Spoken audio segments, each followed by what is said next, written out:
it is my opinion that you do not really understand the concept of banking.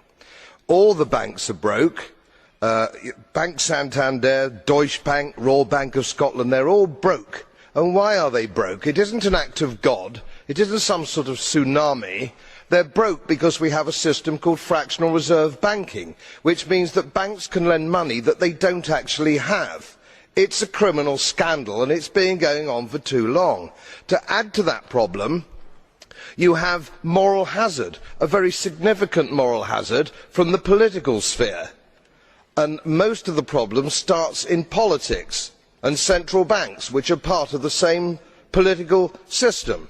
We have counterfeiting, sometimes called quantitative easing, but counterfeiting by any other name. The artificial printing of money, which if any ordinary person did, they'd go to prison for a very long time. And yet governments and central banks do it all the time.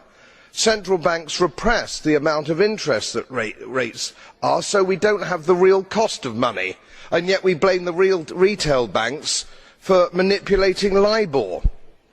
The sheer effrontery of this is quite astonishing. It's central banks that manipulate interest rates, Commissioner.